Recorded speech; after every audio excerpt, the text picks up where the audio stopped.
Stevens. So what did you say? Thursday, She's Victorious. Friday, even more My Parents Are Aliens. Excellent. A sensational new lineup. Weekdays at 5 on CITV.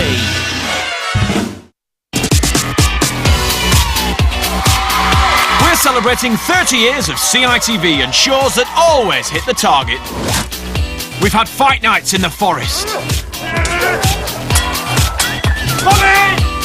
Out of this world comedies.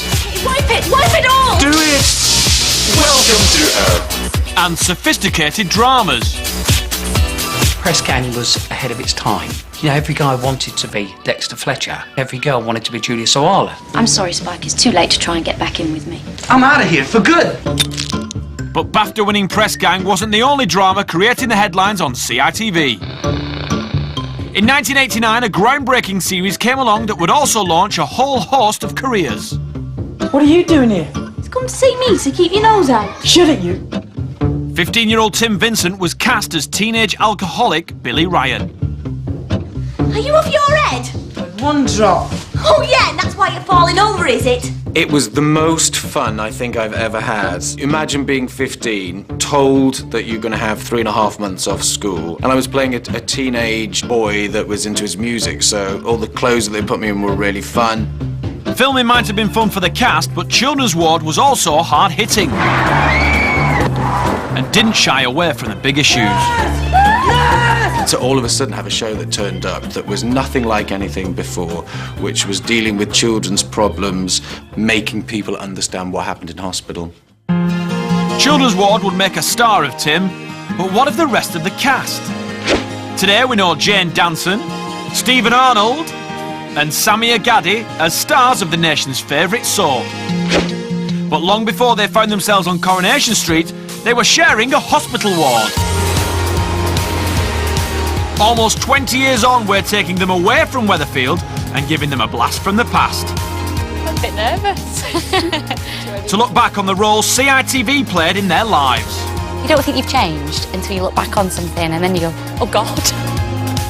I hope they're prepared for this. I have dreams like that sometimes. They're only dreams. Jimmy Cranky. See, I don't think you've changed at all. I don't. You can Do you know what I properly mean? tell that's you, Stephen. So you reckon you're top dog of this place? Uncontested. Oh no! That's brilliant. That's great. Look at them clothes though, they're worse than Leanne's clothes. Peak flow 300. Good. So embarrassing. God. You ain't changed though, Sam. No, you haven't. No, you haven't. This is great. I think it's all coming back to them now. I was over the moon when I was cast in Children's Ward. It was like a dream come true when I was cast as Charlotte Poole. This is the happiest day of my life. Oh my God, People who've had their legs cut off can still feel them. I remember I just left school, so for lots of reasons I was like in a, quite a transitional period in my own life. I want out, some fresh air. Somewhere that doesn't smell of disinfectant, boiled cabbage and bedpans. I'm sick of it. I felt like I was kind of going out into the big wide world. Anything wrong, Joe? I'm gonna be fine. Oh yeah, there's me transplant. Forgot all about this. It was just a great show to be involved in. It was just such a friendly atmosphere and everyone was excited because he was working on TV and things, and I just really enjoyed it there.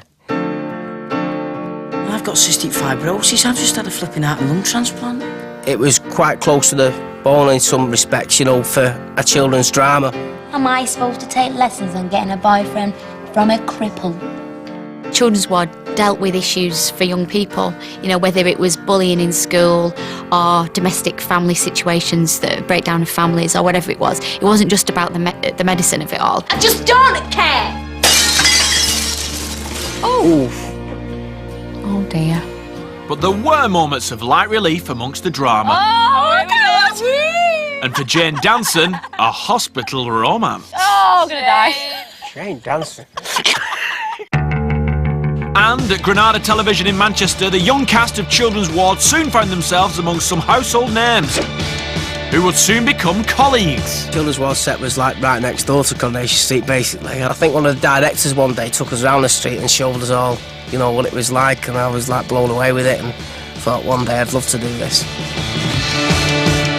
When we all went to the canteen, we would see all the Corrie cast, and I would kind of look from afar and pretend that, you know, I'd not really seen anybody, and it's like, oh God, there's Campbell. Oh no, there's Percy Sutton, or whoever it was, and like, just think that they were these massive megastars. I could have only dreamed that one day I'd be on Coronation Street. I just look back at it with fond memories, you know. I just had a great time on it. And I think it was a great learning curve because it was my first really big TV break. I look back on the ward with really happy memories. It was really quite special, actually. Getting the part changed my life forever. If it hadn't been for Children's Ward, I probably wouldn't be sitting here now, definitely. Looking at old clips like that, it makes you go, yeah, that's pretty cool. But it wasn't just edgy drama that's made CITV cool. From hand-drawn heroes, isn't it wonderful, to CGI comedy and stop-frame adventures. Over the years, its animation has entertained millions of viewers and attracted some very familiar voices. He's the greatest. He's fantastic. Wherever there is danger, he'll be there. In the early 80s, actor David Jason was to take on two of the most famous roles of his career, Derek Del Boy Trotter and Danger Mouse. Now, you get some shut-eye, Penfold, and maybe the weather will be better in the morning. Crumbs, Chief, I hope so. I don't like this, With Terry Scott as Penfold and Edward Kelsey as Baron Greenback, Danger Mouse was watched at its peak by an astonishing 21 million viewers. Danger Mouse, marvellous. Love it. A secret agent, so secret that even his code name has a code name. Danger Mouse was one of my favourite cartoons of the time. Chief? Penfold, his trusty assistant. Oh, crumbs. Baron Greenback, his nemesis. Despicable hunter. He had that really cool sports car that he lived in the post box in Baker Street, and the curb used to flip up and the car would come out. Danger Mouse was just incredibly cool. Better split up and look around. Right, sir. Can I split up and come with you? No, Penfold. Penfold, obviously, is the one that you want to laugh at the most. I mean, Danger Mouse was cool, but I think Penfold, man, just says a lot about me. Maybe I like the nerdier one. That says a lot about me. I wasn't the cool child. That's the problem. But saving the world came at a high cost. I'll show that wretched mouse. With each 10-minute episode made up of over 2,000 drawings. Why are we going to the North Pole, Danger Mouse? A lot of colouring in was avoided with frequent missions to the Arctic. This thing is slowing the world down. And there's very little I can do. Crikey! Oh, apart from turn it off. Danger Mouse still stands the test of time. You can still play that now to kids now, and they absolutely love it.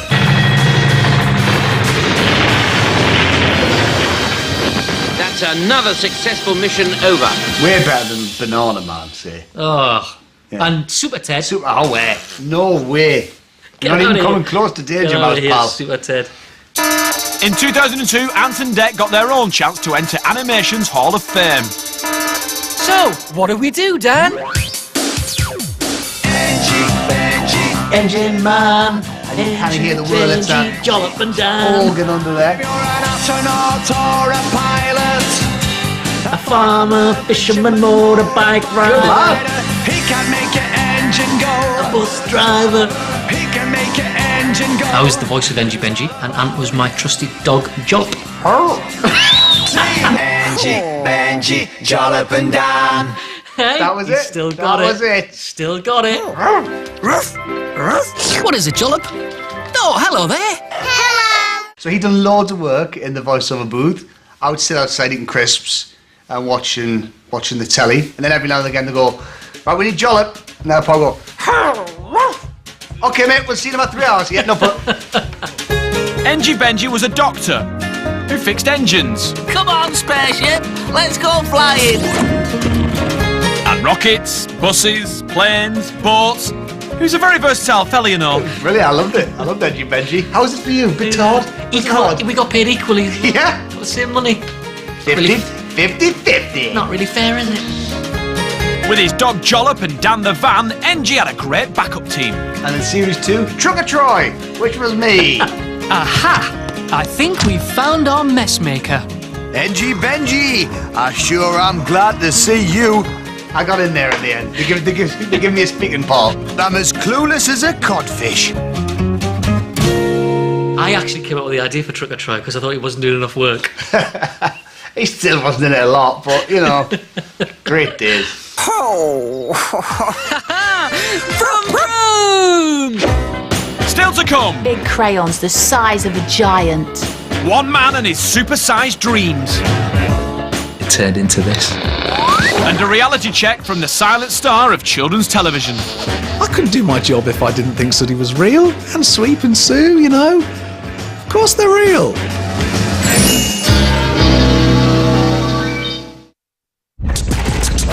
Yo, meet Atto! Who was that? Leave my jelly alone! Me!